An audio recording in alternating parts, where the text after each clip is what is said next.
Hello everyone out there, my name is Tushir Jain and I welcome you all to my channel Money Plant. I hope you all are doing very good.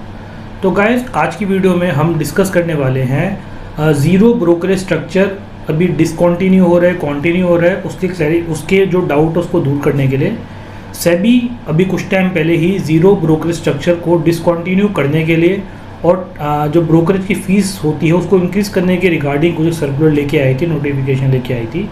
तो इस video में हम उस circular के बारे में discuss करेंगे जो कि ज़ीरो ब्रोकरेज स्ट्रक्चर को कंटिन्यू डिसकंटिन्यू करने की बात करता है। साथ ही साथ में ब्रोकर्स जो अपने डिलीवरी फ़ीस लेते हैं, डिलीवरी ट्रेड्स के जो फ़ीस लेते हैं उसको इंक्रीज़ करने के लिए सेबी ने कुछ बात कही है। तो चलिए वीडियो को चालू करते हैं। देखिए, लीडिंग ब्रोकर्स जो कि आपके इंडिया में है, लाइक आपका ग्रो हो गया, ज़ीरोधा हो गया, अपस्टॉक्स हो गया, फायर्स हो गया, उन्होंने ना अपने जो ब्रोकरेज चार्जेस हैं उनको इंक्रीज़ करना शुरू कर दिया है या अभी कुछ टाइम बाद शुरू कर देंगे। इक्विटी ट्रेड जो होते थे, जो कि आपके मतलब डिलीवरी ट्रेड्स होते थे, मोस्टली ब्रोकर्स पहले उसको ज़ीरो ब्रोकरेज के बेस पे आपको वो ट्रेड दिया करते थे, बट वो कुछ अब उसके लिए फ़ीस चार्ज करना चालू कर देंगे। साथ ही साथ में इंट्राडे और डिलीवरी जो ट्रेड्स, इंट्राडे और डेरिवेटिव ट्रेडिंग जो होती थी उनकी फ़ीस को भी लेकर लगभग यहाँ पे ब्रोकर जो 10 to 30% का इसमें अब इंक्रीज़ करने वाले हैं। कुछ ब्रोकर्स ने इस रूल को अभी से इम्प्लीमेंट कर दिया है, कुछ ब्रोकर्स जब सेबी की इसकी फाइनल नोटिफिकेशन आ जाएगी, डेट ऑफ इम्प्लीमेंटेशन, वहाँ से इसको इम्प्लीमेंट करना चालू करेंगे। ये सब इसलिए हुआ क्योंकि सेबी ने लास्ट ईयर अक्टूबर में कुछ चेंजेस नोटिफाई किए थे। अब मैं आपके सामने उस चेंजेस को पढ़ने जा रहा हूँ। सबसे पहले सेबी ने बोला कि अब आपका जो है slab wise fee structure discontinue हो जाए। जिससे पहले होता था कि आपका अगर फॉर एग्जांपल 1 करोड़ का स्लैब है ट्रेडिंग का तो उसमें फ़ी स्ट्रक्चर अलग है, 1 करोड़ से 2 करोड़ तक का अलग फ़ी स्ट्रक्चर था, तो अब वो ख़त्म कर दिया है।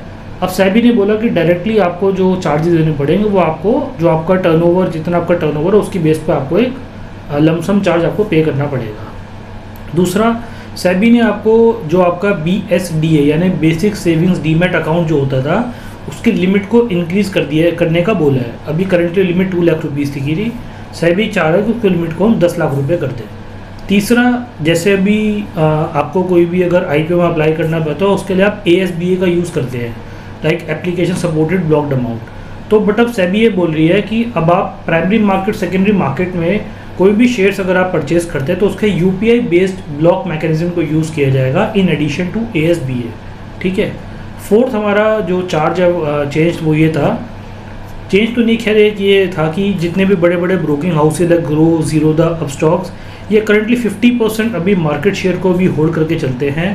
तो इन सब चेंजेस को नोटिफाई करने के बाद इनके प्रॉफिटेबिलिटी में काफ़ी ज़्यादा फ़र्क पड़ने की संभावना जताई जा रही है, जो मार्केट में कभी मतलब इसको लेके जो बातें चल रही हैं वो।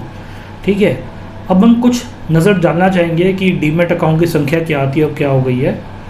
2021 में डीमैट की जो वॉल्यूम थी वो 49.7 मिलियन से बढ़कर 167 मिलियन है currently at the time of video recording. जब मैं वीडियो रिकॉर्ड कर रहा हूँ, क्या पता उससे भी ज़्यादा हो गई हो। ठीक है। तो ज़्यादा डीमैट संख्या जब आती थी तो ऑब्वियसली बात है उसको लेके वॉल्यूम भी ज़्यादा होती थी। वॉल्यूम ज़्यादा होने की वजह से और डीमैट की जो अकाउंट्स है उसकी संख्या ज़्यादा होने की वजह से ब्रोकर जो है आपको ज़ीरो ब्रोकरेज या फिर एक लो ब्रोकरेज स्ट्रक्चर ऑफर कर पाते थे, क्योंकि उनको एक मतलब बल्क में ट्रेड करवाया करते थे। बट अब कहीं ना कहीं अनुमान ये लगाया जा रहा है कि इस चेंजेस के नोटिफाई होने के बाद डीमैट की संख्या शायद थोड़ी कम भी हो सकती है, जिस वजह से ब्रोकर जो है अभी आपको ज़ीरो या लो ब्रोकरेज स्ट्रक्चर ऑफर नहीं कर पाएंगे। ठीक है। इसी की वजह से उनको जो अपनी फ़ीस है उसको बढ़ाना पड़ रहा है due to low volume and reduction in the demat accounts. अब बात आई हमारी बेसिक सेविंग्स डीमैट अकाउंट को लेकर। ठीक है। इसकी फ़ीस भी अब आपकी इंक्रीज़ होने वाली है, मतलब फ़ीस मतलब जो इसमें आप फ्री में ट्रेडिंग या इसमें लिमिट थी वो इंक्रीज़ हो जाएगी। ठीक है। तो ये ऐसा इसलिए हुआ क्योंकि BSDA के अंदर जो है जो भी इन्वेस्टर है उसको मतलब कंप्लायंस बर्डन कम होता है, उस पर क्या है कि कॉम्प्लिकेशंस कम होती है, एनरोलमेंट फ़ीस नहीं होती, उसके अकाउंट मेंटेनेंस चार्जेस बहुत ही कम होते हैं, तो उसकी वजह से भी कहीं ना कहीं ब्रोकर्स पे इफेक्ट पड़ सकता है। अब मैं आपके सामने जो अभी BSDA का स्ट्रक्चर है यानी कि बेसिक सेविंग्स डीमैट अकाउंट का, उसको डिस्कस करने वाला हूँ। अभी आपको क्या है 2 लाख रुपए तक अगर आप शेयर्स होल्ड करते हैं आपको कोई भी ब्रोकरेज या मेंटेनेंस चार्जेस नहीं पे करने पड़ते। अप टू 50,000 रुपीज़ मतलब एक तरफ रहेगा हमारा ओल्ड स्ट्रक्चर, एक तरफ रहेगा हमारा new structure. Up to 50,000 rupees के अगर आप शेयर होल्ड करते हैं आपको कोई भी मेंटेनेंस चार्ज नहीं देना पड़ता, जबकि अब इसको बढ़ा के ₹4 लाख कर दिया गया है, करने वाली है सेबी। अगर आप 50,000 से ज़्यादा और 2 लाख रुपीज़ तक के शेयर होल्ड करते थे तो आपको पहले देने पड़ते थे ₹25 पर क्वार्टर प्लस GST।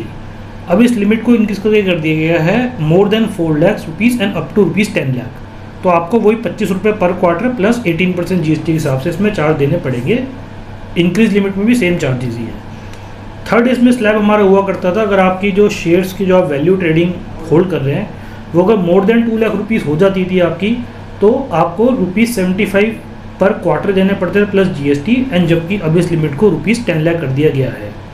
बट इसमें एक कैच हमारा ये था कि जब भी आपकी शेयर्स की जो वैल्यू है जो आप डीमैट में अपने होल्ड कर रहे हैं, परचेज वॉल्यूम, अगर वो 2 लाख रुपीज़ से आपकी इंक्रीज़ हो जाती थी तो आपका अकाउंट जो automatically basic savings demat account से हटाकर रेगुलर वाला डीमैट अकाउंट कर दिया जाता था, जिसमें आपको ईयरली बेस पर जो मेंटेनेंस चार्जेस है वो देने पड़ती था, जो भी रिस्पेक्टिव ब्रोकर स्ट्रक्चर है वो आपको देना पड़ता था।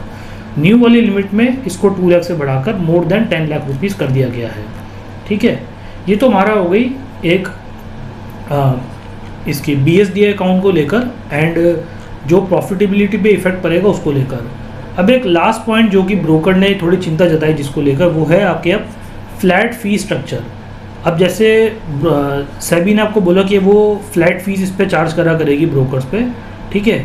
तो पहले ब्रोकर्स जो आपको ज़ीरो ब्रोकर, जैसे पहले मैंने बताया कि लो ब्रोकर दे पाते थे, वो इसलिए दे पाते थे क्योंकि एक्सचेंज के जो खुद के चार्जेस थे, NSE BSE खुद के चार्जेस भी काफ़ी कम थे, जिस वजह से ब्रोकर्स ऑलरेडी थोड़ा बहुत अमाउंट उनसे सरप्लस में चार्ज करा करती थी आपसे, तो वो कहीं ना कहीं आपको ज़ीरो ब्रोकर लो ब्रोकर स्ट्रक्चर ऑफर कर पाती थी।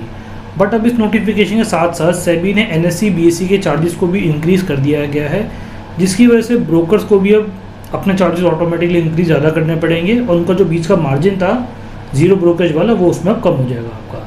साथ ही साथ में अब UPI बेस्ड ब्लॉकिंग मैकेनिज्म की वजह से ये होगा प्राइमरी सेकेंडरी मार्केट में कि क्लाइंट के, जैसे फॉर एग्जांपल आपने अगर ASBA के थ्रू अमाउंट ब्लॉक कराते थे तो उसमें क्या होता था कि थोड़े टाइम बाद ही आपको पैसा रिलीज़ होता था, इंस्टेंट रिलीज़ नहीं होता था। UPI में तो इंस्टेंट पैसा आपको रिलीज़ होता है, अलॉटमेंट हुई नहीं उसकी बेसिस पर। तो उससे क्या होता था, क्लाइंट के डीमैट में थोड़ा बहुत जो पैसा एक्स्ट्रा पड़ा रहता था ब्रोकर्स के पास वो रहता था, तो ब्रोकर कहीं ना उस पैसे में थोड़ा एक्स्ट्रा इंटरेस्ट भी अर्न कर लेते थे। बट अब UPI बेस्ड जब से मैकेनिज्म हो जाएगा तो वो कुछ एक्स्ट्रा जो इंटरेस्ट था वो भी उस पर आप अर्न नहीं कर पाएंगे। अगर थोड़ी इसकी फिगर की बात करी जाए तो जैसे एक मार्केट का वो आया था, अनुमान आया था कि ब्रोकर्स के pass on an average 12 trillion का जो फंड था वो एक्स्ट्रा पड़ा रहता था उनके क्लाइंट्स का ब्रोकर्स के पास, जब भी वो मतलब ASBA के थ्रू अमाउंट को अपने ब्लॉक करके चलते थे, जिस वजह से ब्रोकर्स को एक साल में कम से कम 12,000 करोड़ यानी 12,000 करोड़ की पैसिव इनकम हो जाया करती थी। बट अब UPI जब से ये इम्प्लीमेंट हो जाएगा चेंजेस ब्लॉक मैकेनिज्म का, तो ब्रोकर्स का जो ये एक्स्ट्रा पैसिव इनकम थी 12,000 करोड़ की वो भी फॉरगो हो जाएगी। तो इसी वजह से अब आप मार्केट में ऑब्जर्व कर रहे हो कि ब्रोकिंग के जितने भी शेयर्स हैं, लाइक मोतीलाल ओसवाल का शेयर हो गया, नुवामा वेल्थ मैनेजमेंट का हो गया, मैं आपको शेयर की कोई ट्रेडिंग टिप्स नहीं दे रहा, बस आपको एक एग्जांपल के थ्रू एक्सप्लेन करने की कोशिश कर रहा हूँ। जब से चेंजेस मार्केट में इंप्लीमेंट हुए हैं तब से ब्रोकर्स के जो शेयर्स है वो काफ़ी ज़्यादा उनमें गिरावट आनी चालू हो गई, क्योंकि एक तो पहली बात उनकी पैसिव इनकम ख़त्म हो गई, दूसरा उनके जो एक्सचेंज के चार्जेस थे वो बढ़ गए, जिस वजह से ट्रेडिंग वॉल्यूम कम हो गई, डीमैट का उसमें जो एडिशन था वो कम हो गया, ब्रोकर्स को अपने चार्जेस बढ़ाना पड़ गए, तो क्लाइंट भी कहीं ना कहीं अब जो है डीमोटिवेट हो रहे हैं ट्रेडिंग करने से। अगर डिलीवरी बेस्ड ट्रेडिंग फिर भी ठीक है, उन्हें बार बार उसके लिए फीस नहीं देनी। डेरिवेटिव और इंट्राडे ट्रेडिंग में वॉल्यूम कम हुई है उनके 10 या 30% फीस इंक्रीज करने की वजह से, इस वजह से भी कहीं ना कहीं ब्रोकर्स को मार्केट में नुकसान होना चालू हो गया है। तो गाइस यही था इस वीडियो में सेबी के न्यू सर्कुलर को लेकर, जिसमें सेबी ने फर्स्ट तो बात करी कि ज़ीरो ब्रोकर स्ट्रक्चर को ख़त्म कर दिया जाएगा क्योंकि सेबी अपने चार्जेस को इंक्रीज़ कर रही है। दूसरा, सेबी ने बेसिक सेविंग डीमैट अकाउंट की लिमिट को बढ़ा दिया, जिस वजह से ज़्यादा से ज़्यादा लोग जो है उसी में एनरोल करेंगे as compare to normal broking account. तीसरा आपका ये होगा कि UPI बेस्ड जो मैकेनिज्म आ गया उसकी वजह से उनकी जो पैसिव इनकम थी वो भी कम हो गई, जिसकी वजह से सब मार्केट में इसके नेगेटिव आपको चेंजेस देखने को मिल रहे हैं। बट नेगेटिव चेंजेस ज़्यादा टाइम तो मार्केट में सर्वाइव करेंगे नहीं, थोड़ा थोड़ा टाइम बाद वो कहीं ना कहीं मार्केट में रिकवरी देंगे या स्टेबल हो जाएंगे। तो आपको उसके अकॉर्डिंग अपना जो मतलब आपका जो इन्वेस्टमेंट प्लान है आपको सोच के रखने पड़ेंगे कि अब आप इन न्यू स्ट्रक्चर्स को इम्प्लीमेंट होने के बाद आप ज़्यादा से ज़्यादा ट्रेडिंग डेरिवेटिव में अपना फोकस रखेंगे या फिर जो डिलीवरी बेस्ड होती है आपकी इन्वेस्टिंग उस पर आप फोकस करेंगे। तो गाइस यही था इस वीडियो में। उम्मीद करता हूँ आपको वीडियो पसंद आई होगी। आपको कुछ भी डाउट है इस वीडियो से रिलेटेड जरूर मुझसे आप उस चीज़ के बारे में कमेंट सेक्शन में पूछ सकते हैं। एंड इसी प्रकार की वीडियोस के लिए बने रहेगा मेरे चैनल मनी प्लांट के साथ। Thank you so much.